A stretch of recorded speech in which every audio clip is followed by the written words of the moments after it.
Philobox, éléments de philosophie.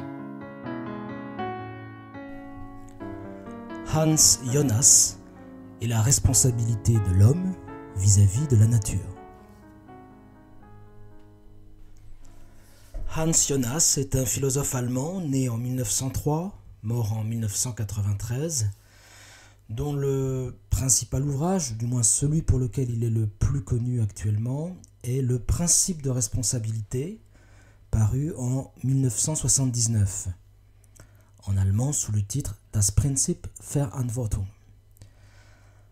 En Allemagne, justement, il a eu une immense influence sur les mouvements écologistes, les mouvements politiques écologistes, et disons d'une manière générale le développement d'une conscience écologique. En France, c'est plus récemment que ces thèses ont commencé à être prises en compte, et on le voit notamment au fait que les manuels de philosophie de terminale comportent désormais assez souvent au moins un texte de Hans Jonas sur la technique, sur le vivant et le respect de la nature. Un des grands mérites de Hans Jonas est sans doute d'avoir reposé et repensé la question de la responsabilité qui est la nôtre en tant qu'être humain, la question de savoir jusqu'où s'étend notre responsabilité. On peut rappeler qu'être responsable, au sens propre, cela veut dire avoir à répondre d'eux, savoir que l'on a, avoir conscience que l'on a à répondre de nos actes, des conséquences de nos actes sur autrui. Alors justement, les traditions morales dominantes jusqu'à présent avaient tendance à considérer, comme allant de soi, que notre responsabilité se limitait à l'espèce humaine, en tout cas aux membres de l'espèce humaine, que nos actions sont susceptibles d'affecter, de toucher. Or, une des thèses centrales du livre de Jonas consiste justement à soutenir que désormais, notre responsabilité s'étend beaucoup plus loin et va bien au-delà de la simple sphère des êtres humains. Alors, il nous faut, dans un premier temps, comprendre pourquoi l'époque contemporaine s'accompagne, selon Jonas, s'accompagne inévitablement d'une formidable extension de notre responsabilité.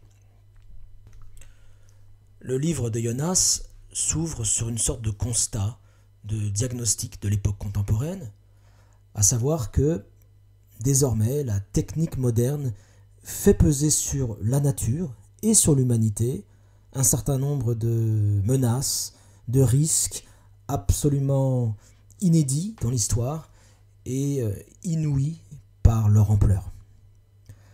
Alors j'ai bien conscience que ce constat risque de paraître fort banal à notre époque, surtout 40 ans après la parution du livre, mais il faut sans doute reconnaître à Jonas le mérite d'avoir été un de ceux dont la voix a porté et a contribué à cette prise de conscience. Alors essayons d'entrer un peu plus en détail dans ce diagnostic. Jonas est convaincu d'une façon générale que la technique contemporaine se distingue des techniques d'autrefois par un certain nombre de caractéristiques radicalement nouvelles. Tout d'abord, la technique moderne et ses conséquences, qu'elles soient voulues ou non voulues, ont désormais une dimension globale, mondiale. Autrement dit, nous avons changé d'échelle. Autrefois, par sa technique, l'homme pouvait modifier très modestement, très localement et provisoirement la nature. Mais jamais les hommes d'autrefois n'auraient imaginé pouvoir modifier la nature dans sa globalité, que ce soit de manière volontaire ou involontaire. Or, pour illustrer cette conception ancienne, antique de la technique, celle qui avait prévalu jusqu'à notre époque, Jonas cite assez longuement un extrait de la pièce Antigone de Sophocle.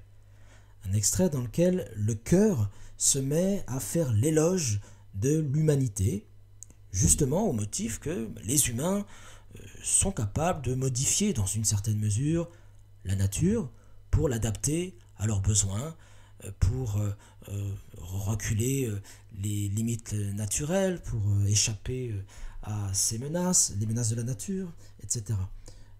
Mais toujours avec ce présupposé absolument évident pour les anciens que jamais l'homme ne sera capable de mettre en danger la nature elle-même. Donc lisons ces quelques vers de Sophocle.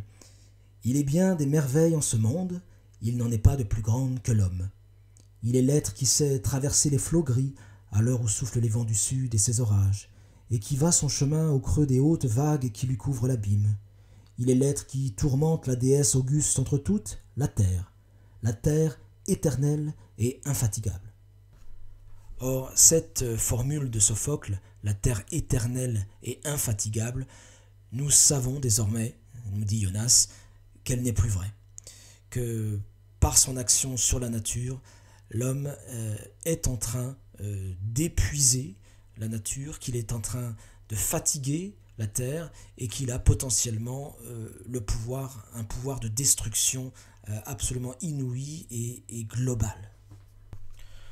En même temps qu'il soulignait le caractère mondial de la technique moderne et de ses effets, Jonas constate qu'un seuil décisif a été franchi en termes de puissance et, par conséquent, de puissance de destruction sur la nature, voire sur l'humanité elle-même. À cet égard, on pense évidemment au développement de l'armement nucléaire au cours du XXe siècle et à la menace globale que cet armement fait peser pour l'ensemble de l'humanité. Rappelons d'ailleurs qu'il y a encore quelques années, on disait que les ogives nucléaires actuellement produites sont 1000 fois plus puissantes que celles qui avaient été lâchées sur les villes de Nagasaki et Hiroshima. Cette donnée étant même probablement déjà dépassée. Enfin, il y a une troisième caractéristique de la technique moderne qui mérite d'être relevée, c'est le caractère irréversible de certains de ses effets. Le fait que certaines destructions sont malheureusement définitives, irréparables, qu'on ne peut pas remonter le cours du temps pour rétablir un état initial meilleur.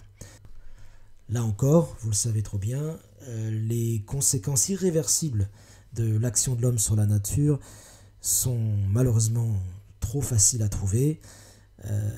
Pensons à la disparition du corail au fond des océans, pensons à la fonte des glaces, à l'élévation du niveau de la mer et à toutes les conséquences irréversibles qui s'ensuivent.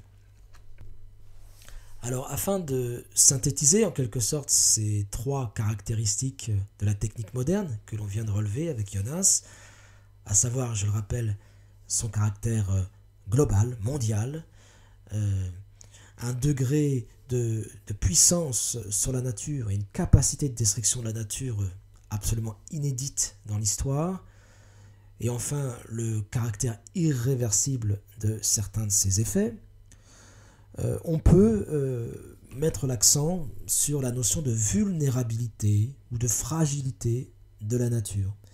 C'est ce que Jonas a contribué à faire.